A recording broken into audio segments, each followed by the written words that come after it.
Cuando terminó la Segunda Guerra Mundial, el mundo vio la manera como se dividió Europa en dos partes. Una que era la de los aliados occidentales, la Gran Bretaña, Francia, con la influencia definitiva que los Estados Unidos tuvieron en el triunfo de la guerra, y la otra parte que se tomó Stalin, que se tomó el comunismo. Pasaron un poco más de 40 años y vino el problema monumental. Los países de Europa Oriental no podían vivir con un nivel de vida que fuera razonable. Y ellos estaban viendo cómo vivían sus hermanos de Occidente. Es que en otro tiempo la cosa era muy fácil. Aislaban una población, no llegaban noticias de otra parte y asunto concluido. Rusia vivió mucho tiempo en ese aislamiento y gracias a eso fue posible que el comunismo manejara a Rusia tanto tiempo. La gente no sabía lo que estaba pasando y le decían que eso era el paraíso, que para desgracia y para infierno los países de Occidente. Los países de Europa Oriental eran demasiado cercanos de la Europa Occidental. ¿Qué tal el caso de las dos Alemanias? La Alemania Oriental y la Alemania Occidental. La misma gente, la misma tierra, mejor la de Alemania Oriental que la de Alemania Occidental, y la una llena de euforia, de prosperidad, de riqueza, y la otra sumida en una pobreza escandalosa. Y lo mismo pasaba en Polonia y en Hungría y en Checoslovaquia. Ya había habido brotes y había habido insurgencia que había sido aplastada con los tanques soviéticos. Cuando en el año 56 Hungría trató de protestar, le mandaron los tanques. Cuando vino la primavera de Praga, le mandaron los tanques y acabaron el asunto de una vez. Se podía insistir en la tesis de los tanques. Apareció un hombre que es uno de los hombres más significativos del siglo XX que no ha sido reconocido suficientemente. El premier ruso, secretario general del Partido Comunista, Gorbachev.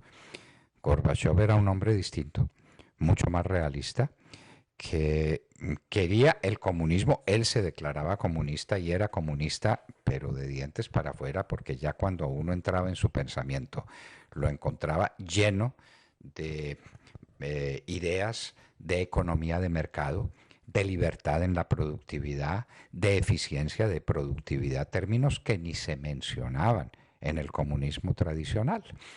Gorbachev empieza a trabajar en la modificación de los sistemas de trabajo y de políticos en Rusia y en toda la antigua, lo que se llamó la Unión Soviética, y ese sistema empezó a desmoronarse.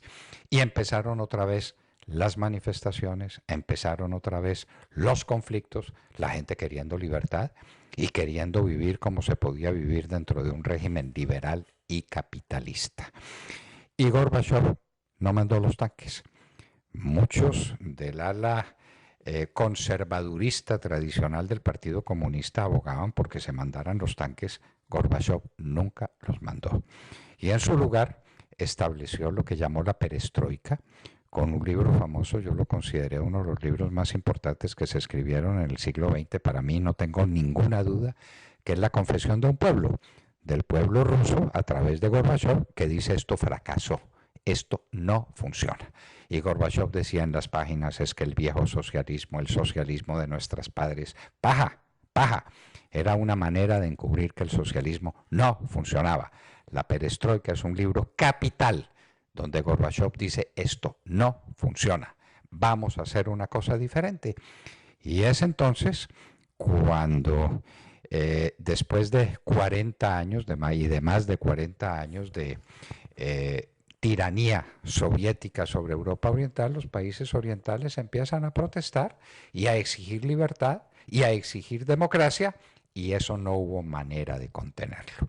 Elemento simbólico fundamental: la caída del muro de Berlín en 1989. Alemania Oriental era el peor de los países comunistas, donde existía el régimen del señor Honecker, que era espantoso, y eso se vino al piso. Y entonces Alemania Oriental empieza su tarea para incorporarse a Alemania Occidental, lo que le costó a Alemania Occidental, decimos popularmente, un ojo de la cara, porque era mucho peor la condición de la industria de Alemania Oriental que la que se había imaginado. En últimas, las fábricas de Alemania Oriental no servían para nada, para nada. Dentro del mundo moderno eran chatarra, chatarra despreciable. Pero empezaron las revoluciones que tuvieron muchas manifestaciones estremecedoras, emocionantes, de países que querían la economía de mercado, lo que no fue fácil. Pasar de un régimen dirigido donde a la gente le garantizaban un plato de comida y le garantizaban que vivía ahí de cualquier manera, a que saliera a ganarse la vida y a progresar y a competir, eso no fue un tránsito fácil, pero se cumplió. Y hoy Europa Oriental está incorporada a Occidente, incorporada al mercado común europeo, incorporada a la vida de la libertad y a la vida de la democracia. Gracias, entre otras cosas, a un hombre extraordinario, al que el mundo no le ha reconocido todo lo que significó para el cambio de vida del mundo entero, no solamente del continente europeo y de los confines del Asia. Gorbachev, el hombre de la perestroika y del glasnost.